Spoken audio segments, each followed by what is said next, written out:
객관적이라기보다는 이렇게 지역별로 이렇게 크게 나눠져 있고요. 대학원 교육은 아이비리그 대학을 이제 미국 학생들이 이제 가려고 선호합니다. 정계 인사랄지 정관계 인사들은 아이비리그 대학 출신들이 상당히 많아요. 그 이제 그렇지만은 이 교육의 자주성이랄지 뭐 이런 관점에서 이 지역 을 배경으로 한 학교들이 대학원 교육에서 많은 역할을 한다. 그래서 이제 동부 지역, 그리고 중부 지역, 서부 지역, UC 계열 학교, 뭐 빅텐 학교, 그 아이비리그 학교들이 대학원 교육으로 상당히 유명하고요. 그래서 이제 미국 학계를 형성하고 있다. 뭐 그러는데, 그래서 이 그 교육 행정도 이런 그 나라의 역사, 그 나라의 헌법, 법률, 제도 관점에서 비교 분석하는 접근 방식을 가질 수가 있어요. 조직개혁, 교육부 조직 얘기하고 있습니다만은 조직개혁이랄지 교육부의 역할을 어떻게 볼 것이냐, 뭐 이런 경우에도 이렇게 다양하게 여러 관점에서 우리가 접근해 볼 수 있다는 것이죠. 그 이제 뒤에 많은 어떤 심리학자들, 사회과학자들 얘기 나옵니다만은 이런 학자들이 어떤 미 연방 관련해서 이렇게 다양한 대학에서 이렇게 가르치고 그러면서 어떤 미국이라는 나라의 어떤 정체성을 유지하는데 도움이 되는데요. 그래서 언젠가 어떤 웹사이트에 들어가 보니까 이 교육이라는 것이 굉장히 중요합니다. 국가의 정체성과 어떤 정치적 통일을 위해서 매우 중요한데 왜 이런 필요한 것들 안 가르치냐 해가지고 미국 대학을 쭉 평가해 놓은 뭐 그런 웹사이트가 있더라고요. 미국 정부 역사랄지 무슨 문법, 또 문학, 뭐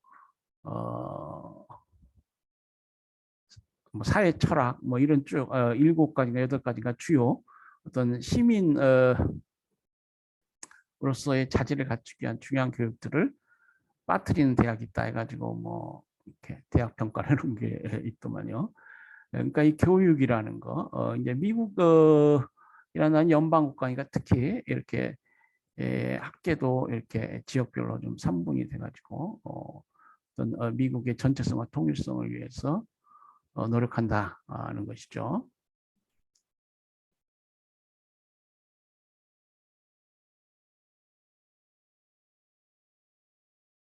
예. 자, 그래서 이 과학적 관리론은 실제로 이 브라운로우 커뮤니티를 통해서 이 행정 영역에도 많은 영향을 끼쳤습니다. 근데 이 과학적 관리론에는 이제 뭐 인간관계론이나 행정관리론이 바라보지 못한 그러한 문제들이 있다. 뭐 한계라고 할까요? 이게 설명이 되어 있습니다. 그러니까 인간을 단지 기계적, 합리적, 비인간적 도구로 취급하고 관리의 대상으로 삼았다. 노동자의 자발적인 생산성을 저하시켰다. 이런 비판을 받습니다. 자,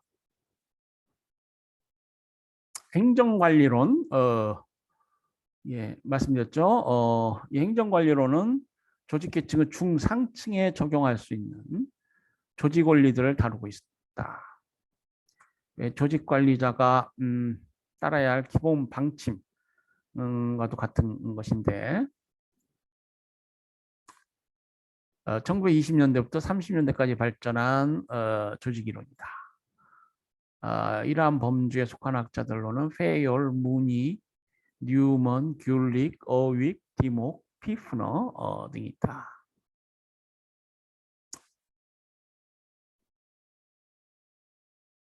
행정관리론 내용에 관해서 설명되어 있습니다. 프랑스 페이얼은 관리자의 경험과 관찰에서 얻은 사실들을 원리화해서 관리자의 기능에 관한 실질적인 접근 방법과 관련 측의 보편성을 시사한 바 있다. 그래서 이 사람은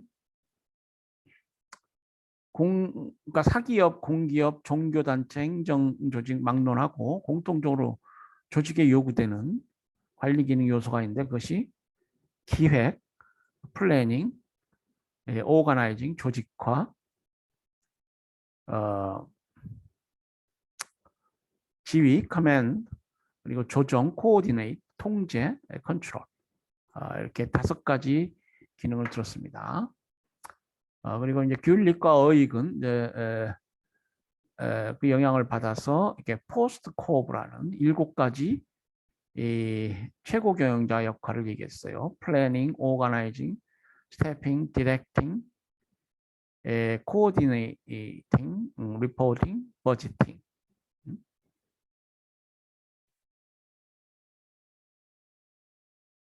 7가지 이걸 줄여서 포스트 코브라고 합니다.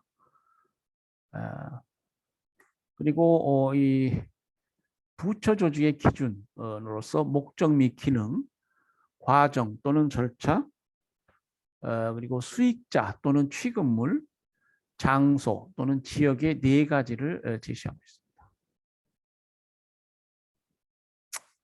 행정관리론에도 한계가 있는데요. 첫째, 이들이 제시한 조직의 원리 또는 원칙들은 경험적으로 검증되지 않은 명제들이 대부분이며 속담에 불과하다는 것이다. 예, 좀 그런 비판을 받을 수 있겠죠. 근데 이게 그 뭐 연역식 사고 얘기도 했습니다만은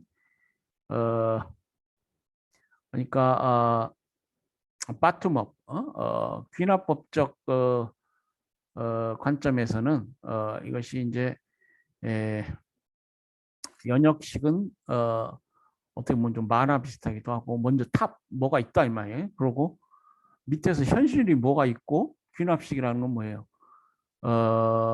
지금 우리 현장에 뭐가 있다 이 말이에요. 거기에 관한 어떤 경험이랄지 이런 걸 바탕으로 해서 어떤 진리를 이제 찾는 거 아닙니까? 예. 경험주의하고도 통하고요. 영미계통의 인데 연역법이라고 하죠. 디닥티브, 원어로는 디닥티브입니다. 디닥티브.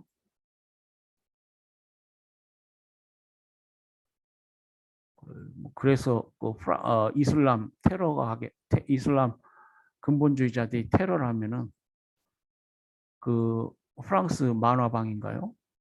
언젠가 그런 테러가 있었죠. 디닥티브는 사실 처음이 뭐냐 좀 말하기가 어려워요. 인닥티브는 왜 다윈 얘기도 했습니다만은 실제로 플랑크톤도 있고 뭐도 있고 그래요. 원숭이도 있고 뭐 진화론 얘기. 그러니까 그 경험에 기초해서 그래서 경험론이 이제 상당히 강하죠. 경험론의 전통이 강하죠. 대륙의 경험론이 없다는 게 아니고 또 영국이나 미국 특히 뭐 영국의 합리론이 없다는 건 아닙니다. 경험론의 전통이 강하죠. 근데 이 디닥티브는 언젠가 창조론 얘기도 했습니다만 신이 뭘 창조했다는데 그래서 뭐 현실 사회가 이렇게 돼가지고 이게 문제다. 그 학자들이 이제 스스로 신이 되는 거야. 비판 철학자들이. 그래서 현실을 비판하는 비판 철학이 많이 발전해요. 수학이 많이 발전해. 수학, 데카르트의 합리론, 파스칼. 그 프랑스 국가적 학문적 전통이 이 수학이 굉장히 전통이 강하잖아요. 파스칼도 우리가 알고 있습니다만은. 그러니까 어떤 근원적인 거, 뭐 신이랄지, 뭐 수학은 그래도 수라는 건 그래도 조금 근원적일 수 있는데. 그러니까 그 여기 뭐 속담 프라버브 얘기 불가 어떻게 보면은 그 현실 경험에서 어떻게 경험할 수 있느냐. 논리의 계속 연속이랄지 명제들이 그냥 단순히 이렇게 엮여져 있달지 뭐 그럴 수가 있습니다. 네.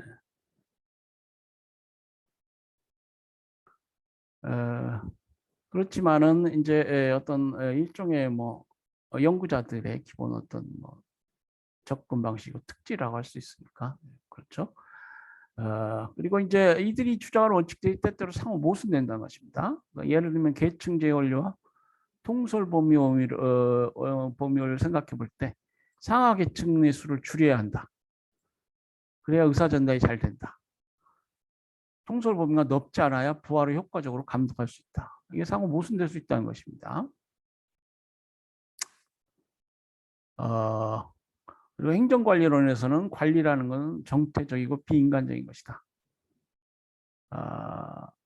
그러니까 이거는 그 테일러식하고 비슷해요.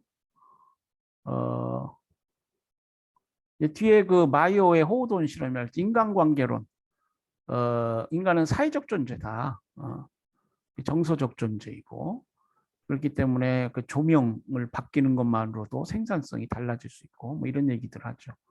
그러니까 이런 부분은 이제 인간관계론에 의해서 이제 극복이 됩니다만은 행정관리론에서는 뭐 성과급 맥원에서 특별히 얘기하지 않고 그냥 어떤 효율적인 관리 얘기만 하니까 근데 이제 어떻게 보면 또 이제 그 보수를 약간 더 줌으로 인해서 뭐 성과를 최대한 늘려야 한다는 관점에서 이제 또 과학적 관리론이 더 인간적일 수도 있겠죠. 예. 여러분 어떻게 생각하세요? 어쨌거나 이 과학적 관리나 행정 관리론은 좀 비인간적인 인간관계론에 비해서 비인간적인 과정으로 파악이 된다.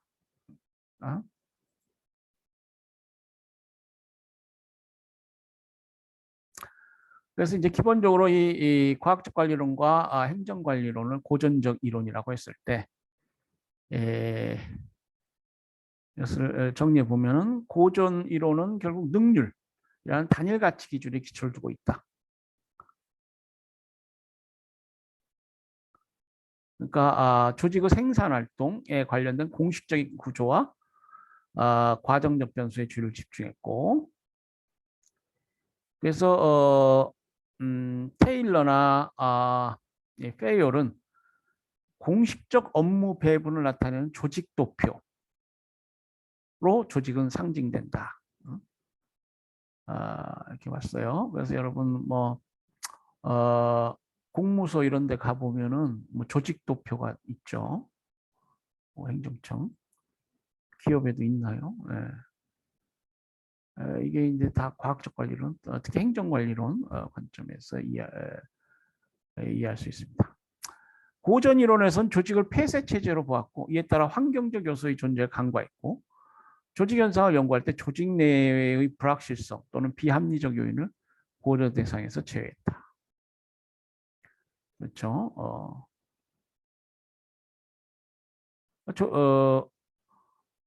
조직이라는 것은 사실 이제 뭐 환경 외부적 요인으로서 뭐 환경과 교도해야 되고 실제로 모든 부분이 이게 합리적으로만 설명될 수 있는 것이 아닙니다. 그 인간관계는 얘기도 이제 나오겠어요. 여기 신고전적 조직이라는 설명이 있지만은 예.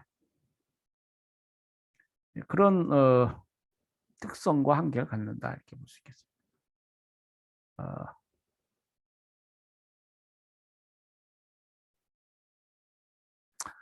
고전 이론에는 조직을 클로즈 시스템, 폐쇄 체제로 보았고 어떤 환경적 요소의 존재를 간과하게 된다. 이런 문제가 있다는 것이죠. 또 고전 이론에서는 조직에 참여하는 인간을 합리적이고 경제적인 존재로만 바라봤다. 그러나 인간은 또 정서적인 존재이기도 하다는 것입니다. 신고전적 조직 이론은. 다섯째, 고전 이론에서 주장하는 원리와 과학적 기법 등은 비조직적인 과거의 경험과 직감을 발전시킨 것이거나 미숙한 수준에서 이루어진 비경험적인 것으로 과학적인 법칙이라고 할 수 없는 것들이 있었다는 것입니다.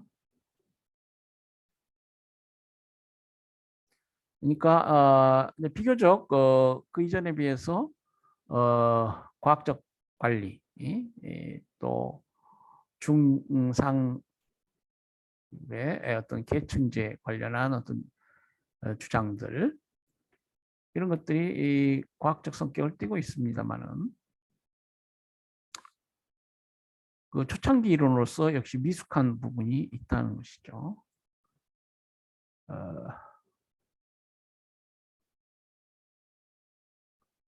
신고전적 조직 이론은 이제 1920년대 메이어와 그 동료들이 실시한 호돈 실험을 계기로 성립된 인간관계론의 핵심이 되고 있는데요.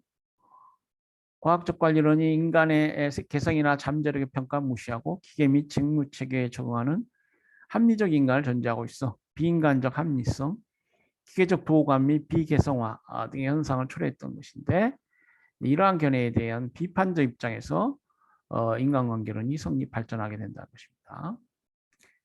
이 인간관계론은 이제 조직을 어떻게 보느냐? 어느 조직을 막론하고 자생적 조직이 모두 존재하고 조직 내에 형성된 그러한 자생적인 인간관계가 공식적인 권한의 명령 체계보다 오히려 직무 습성이나 태도에 대해 유력한 영향을 미친다. 그러니까 신고전적 조직 이론은 과학적 관리주의와 능률의 가치를 부정하는 것이 아니라 기존의 영역에 대해 합리적인 통자의 새로운 인간관계론적 요인을 보완하려는 이론이다. 이렇게 이렇게 볼 수가 있겠어요. 조직을 기계적 공학적 체제보다는 생물학적 체제 또는 유기적 생물체로 보고 조직 참여자들의 감정적, 정서적 측면을 중시한다는 것입니다. 감정적, 정서적. 자, 인간관계론이란 인간 사회적, 심리적, 감정적 요인이니까 인간을 관리하는 방법을 탐구하는 이론들이 관리체계라고 할 수 있는데, 사회학, 심리학, 사회심리학, 사회인류학 등 범과학적인 이론과 방법을 활용하고 적용함으로써 조직의 효율성을 꾀하고 목표를 달성한다는 것입니다. 관리 민주화 내지 인간화, 단순히 기계적 어떤 능률만을 위한 그런 과업 지상주의적 인간상이 아니고 민주적 인간적 인간상을 전제로 한다.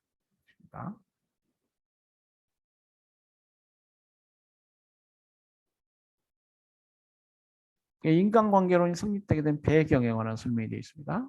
첫째, 1960년대 들어 고전 이론에 대한 회의와 반발이 하게 되었고, 산업혁명 이후 지속적으로 상승해왔던 기계 중심의 편협한 생산주의 방식의 맹점이 노출되었다. 둘째, 사람들은 점차 과학적 관리법에서 지향하는 기계적 세계관이나 조직과 인간을 기계시하는 사고방식에 염증을 켰다. 기업의 확장과 기술의 고도화에 따라 기업이 처한 환경이 급격히 변동되어 노동자 집단 세력이 커지고 노동자에 대한 인간적 대우 문제가 대두되는 등 노사 분쟁이 격화되었다. 노동자 세력이 커진 것도 인간관계론 대두하게 된 배경이 됩니다. 1929년 미국의 경제대공황은 자본주의적 경제체제를 파국직전으로 몰아넣었고, 이러한 문제를 타개하기 위해서는 새로운 조직관리 방안이 절실히 요청되는데, 그러한 시대 배경에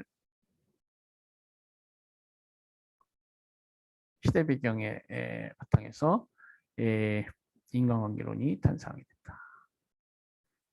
인간관계론은 이제 산업사회학이라고도 불려요. 인간관계론의 근원은 마요의 실험입니다. 1932년에 시카고 웨스턴 전기회사 호선 공장에서 실험 우리 호손 실험이라고 불리는데 이 실험 모두 4단계에 걸쳐 이루어졌습니다. 1단계 실험은 호손 공장의 능률적 관리론자들에 의해 이루어진 조명도 실험인데 이 실험은 조명도가 작업에 미치는 영향을 파악하기 위한 것으로 물리적 작업 환경의 조건 및 육체적 작업의 변화가 노동 생산성에 미치는 영향을 분석하기 위한 실험이었습니다. 결과 생산성과 물리적 요인과의 상관관계는 별로 의미가 없다는 사실이 발견됐고요. 1927년에 행해진 2단계 실험은 계정기 조립 작업실 실험, 릴레이 어셈블리 테스트룸 실험이라고 하는 것인데 인간의 피로와 권태감, 단조감 등과 생산 능률과의 관계를 파악하기 위한 실험이었습니다. 그러니까 물리적 작업 조건, 감정적 심리적 요인, 물리적 작업 조건보다는 책임감, 인정감, 만족감 등 감정적 심리적 요인이 생산성에 미친 영향이 크다. 것이죠. 그걸 발견했습니다. 3단계 실험은 면접 실험으로 공장 내에서의 지도, 감독 및 기타 관리 방식을 개선하기 위한 종업원의 불평, 불만을 조사하고 물리적 작업 환경, 안전위생 및 종업원 관계의 개선을 도모하며 소집단을 대상으로 한 실험 결과를 보완 검증하기 위한 실험이었고 역시 그 물리적 작업 요건 외에 인간관계가 생산 능률 향상에 중요한 변수가 된다.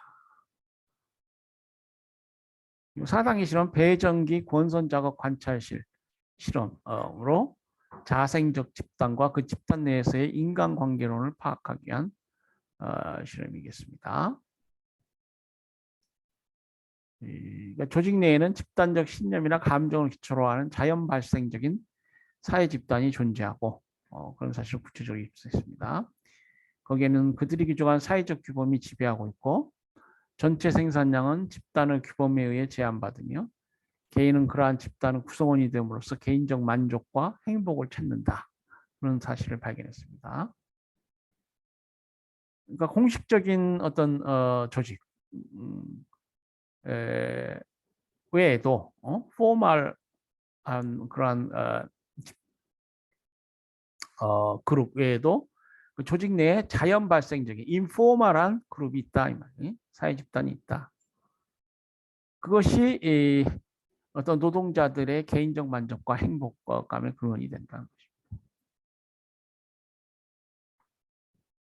그러니까 우리 조선대만 하더라도 건데 뭐 김해김 씨, 종중회랄지 뭐 이런 또 출신 대학별로 무슨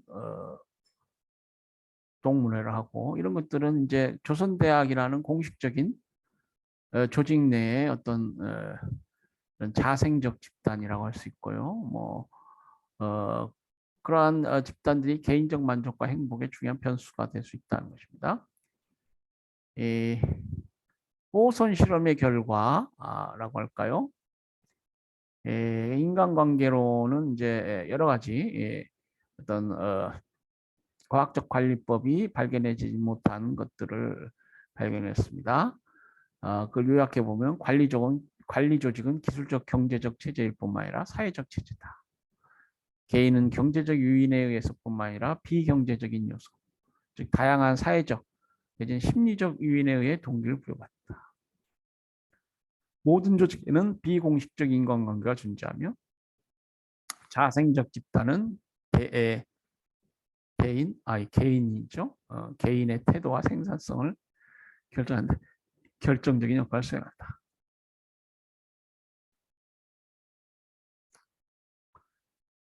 그리고 이제 리더십 유형이라고 할까요? 종래에는 공식적 조직의 계층적 권위에 의한 리더십이었는데 사회 심리적 요인의 중요성을 강조하는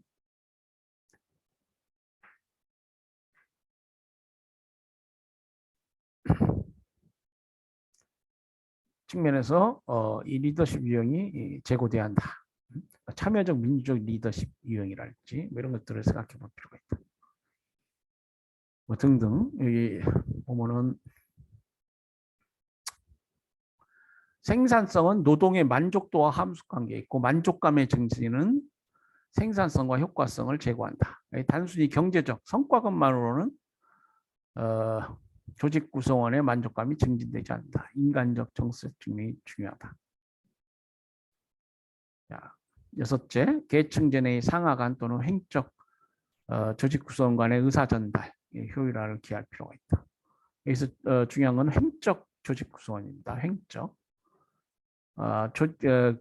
기존의 조직 이론은 상명하복, 계층제, 관료제라면은 인포멀한 부분은 이제 주로 수평적 성격을 갖죠. 자, 조직 관리는 기술적인 숙련성 못지않게 사회적 숙련성, 사회적인 어떤 요소들을 잘 알 수 있는 관리자가 훌륭한 관리자가 된다는 것입니다. 그러니까 뭐 경영과학 외에도 사회학적 어떤 마인드가 많이 있어야 돼. 쉽게 얘기하면 조직성원은 개인으로서 행동하기보다 집단의 구성으로서 행동하며 조직의 관리 활동에 참여함으로써 조직 구성원들의 사회 심리적 욕구는 어느 정도 충족될 수 있다. 그래서 조직 구성원들의 참여 이런 것들이 중요하다. 뭐 이런 얘기를 합니다.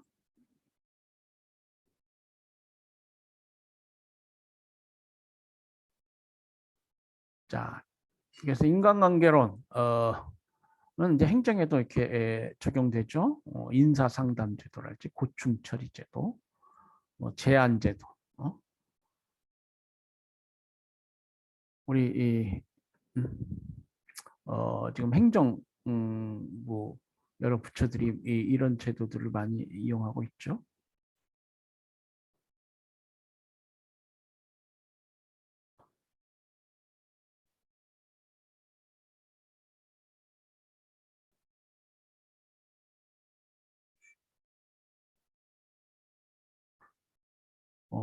그리고 조직 관리에서도 자생적 조직, 소집단 중시, 자생적 조직이나 소집단의 중시, 뭐 커뮤니케이션, 동기부여 이론, 리더십 강조 이런 것들은 다 인간관계론 사상에서 비롯된 것이라고 할 수 있겠습니다. 인간관계론은 이제 조직이론에 공헌을 많이 했어요. 조직 내에서 인사관리, 혁신과 인간화에도 공헌했고, 그 비공식 집단이랄지 집단 상호 간의 어떤 관계, 그로서 형성되는 사회 체제 이런 것들이 조직을 위한 데 중요하다. 이런 것도 또 하나의 공헌이라고 할 수 있습니다. 인간적 요인과 인간 가치에 대해 새로운 평가를 하게 되고, 인간을 심리적, 사회적 욕구를 가진 전인격적인 존재로서 파악하는 것도 인간관계론의 어떤 공헌이라고 할 수 있겠습니다. 이렇게 이제 쭉 설명했으니까 한번 읽어보시고요.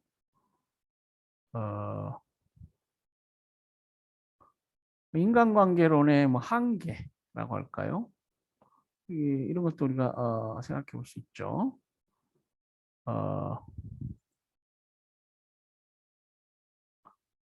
인간관계에서는 조직을 이원론적으로 파악해서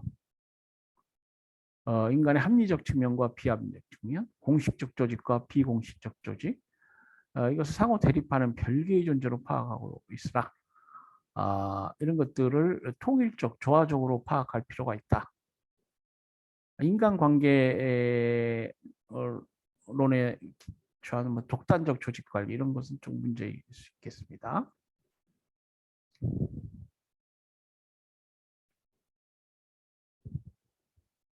인간관계는 또 어떻게 보면 관리자를 위한 인간 조종의 과학일 수가 있어요. 그렇기 때문에 인간성 회복이 과연 완전하게 될 수 있느냐 이런 비판도 있고요. 인간관계론이 중점을 두는 인간관리 기술의 한계가 있다.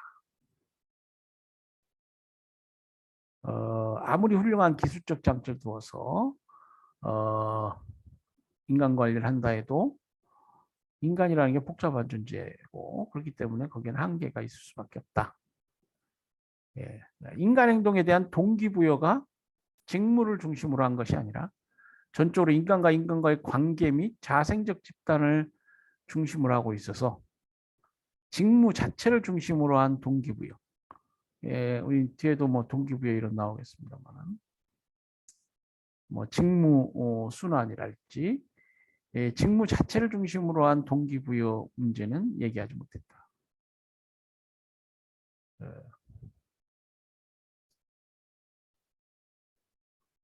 그 또 다섯 번째 그 한계라고 할까요? 이 전통적인 인간관계로는 자생집단 조직 그 자체를 환경과 단절된 상태에서 파악하고 또 조직과 환경의 상호작용을 무시하고 있습니다. 조직과 환경 문제가 소외되고 있어요.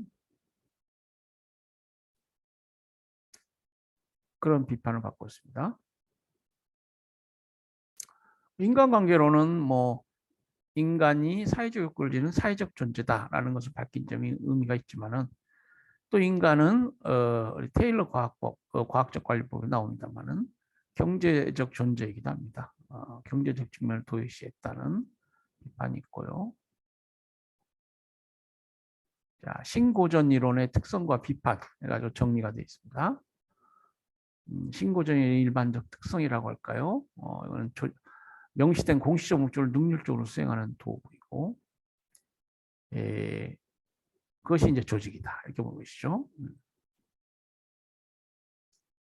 유일한 가치 기준은 능률이라고 본 고전 이론을 비판하고 사회적 능률, 소셜 에피시언시, 사회적 능률이라는 것을 새로운 가치 기준으로 제시했다는 특징이 있습니다.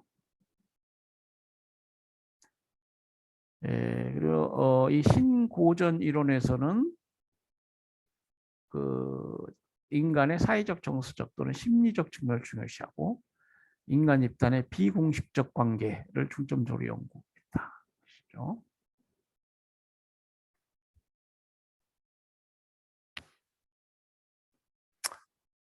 신고전 이론은 고전 이론의 폐쇄, 체제적 접근 태도를 비판하고 조직은 그것은 둘러싼 환경으로부터 고립되어 있는 것이 아니라 서로 영향을 주고받는 상호작용하고 있다는 사실을 확인한 통찰력을 보여준다. 그러나 조직 내의 공식적 요인, 비공식적 요인, 환경적 요인 등을 함께 검토할 수 있는 통합적 안목을 성숙시키지 못했다. 이런 평가를 받고 있습니다. 통합적 어떤 안목 이런 것들이 현실적으로 상당히 중요하죠. 인간은 또 조직은 꼭 이게 단면적인 차원에서 이해할 수 있는 것이 아닐까요? 넷째, 신고전 이론은 인간의 사회적, 비합리적 측면을 존중하고 동기부여 요인으로서 사회적인 것을 중요시한다는 점에서 고전 이론의 기초를 이뤘던 합리적, 경제적 인간관 명제와 반대되는 것이다. 이렇게 평가할 수 있겠습니다. 다섯째, 신고전 이론은 고전 이론으로 형식적 과학성을 공박하고 경험주의를 제창했다. 이렇게 평가되고 있어요. 고전 이론이 주장한 조직 원리에 관한 이론들은 조직이 어떻게 되었으면 좋겠다는 희망이나 조직이 어떻게 되어야 한다는 규범에 불과하다고 보고 원리는 사실에 의해 입증돼야 한다. 이렇게 주장했습니다.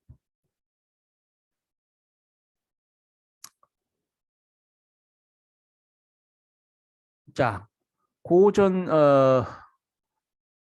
적 이론, 신고전적 이론, 다음으로 세 번째로 현대적 이론이라고 할 수 있는 조직 이론들이 있습니다.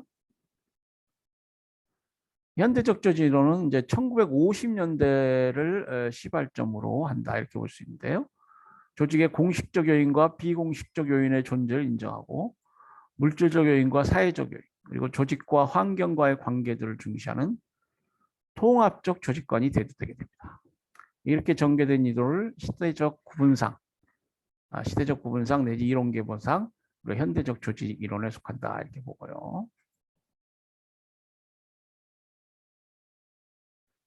현대적 조직 이론에는 이제 뭐 행태론적 조직 이론, 그리고 관리과학적 조직이론, 뭐 체제론적 조직이론, 비교조직론, 발전이론, 행동이론, 상황이론,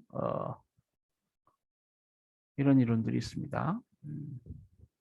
행태론적 조직이론은 우리가 행태론, behavioral science 살펴봤죠. 행태론적 접근법에 의존해 조직이론을 연구 고찰하는 입장으로 조직의 연구에서 인간 행태를 다루고 과학적 접근법의 원용을 강조하고 있다. 인간이라는 게 뭐냐? 인간이 어떤 행위로 나아가는 것을 어떻게 이해할 것이냐? 그 과학적 방법에 의해서 탐구하고 거기 그에 기초해서 조직을 바라본다는 것입니다. 그래서 조직이라는 건 이때 사이코소셜 시스템, 심리사회적 체제가 된다. 아까 탈코 파슨스의 소셜 시스템 얘기했죠. 조직이라는 건 하나의 사회적 시스템이다. 거기에 이제 사이코가 붙었어요. 사이코. 사이코라는 것은 사람입니다. 사람은 심리적 존재. 사람을 이해하는 데 있어서 이 심리 또는 심리학이라는 건 매우 본질적이고 중요한 것입니다. 뭐 사이코 하는데 그때는 좀 부정적인 의미죠. 그러니까 사람은 정신적 존재이고 너무 극단적으로 하면 이게 좀 잘못될 수도 있습니다. 아까 그 조직 중에 무슨 병원, 정신병원 얘기도 있습니다만 그러나 이 개인이라는 것은 심리적 존재로서의 본질을 갖는 것을 부인할 수가 없습니다. 이 서양 학문 중에 이게 심리학이라는 학문이 굉장히 발전돼 있어요. 자, 관리과학적 조직이론은 계량적 도구를 이용해서 기획, 통제, 의사결정, 효율화를 기할 것을 강조하고 있는 관리과학 입각한 어떤 조직체에 대한 연구 이론이라고 할 수 있겠고, 자, 체제론적 조직 이론 있습니다. 이 체제론적 조직 이론은 공식적 체계적으로 구성된 인간의 복합체인 조직을 하나의 물리적, 생물학적 체제와 유사한 특성을 갖는 체제로서 인식한다는 것이죠.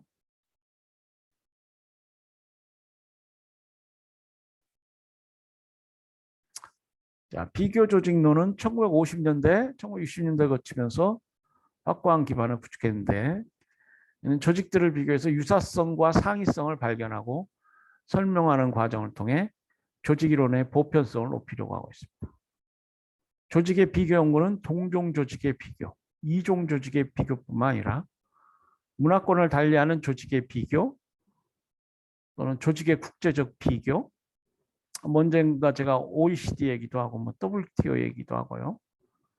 국제기구 WTO와 국가는 뭐 어떻게 다른가 뭐 그런 얘기도 했습니다만은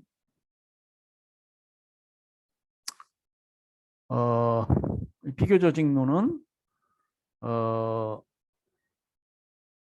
여러 이질적인 조직들을 비교하는 그런 분과가 되겠습니다.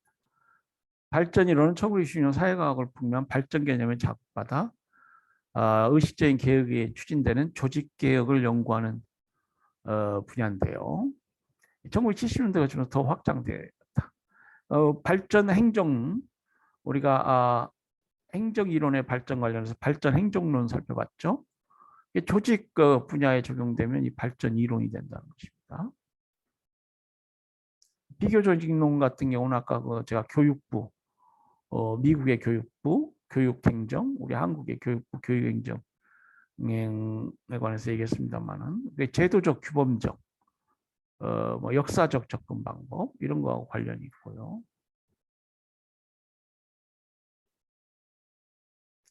체제론적 조직 이론은 행정에 있어서 하나의 바이오로지, 조직의 하나의 생물학적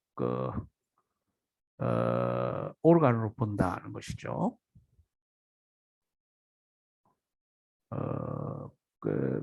조직 이론에 이제 그게 적용되면은 체제론적 조직 이론하고 연결이 되겠습니다.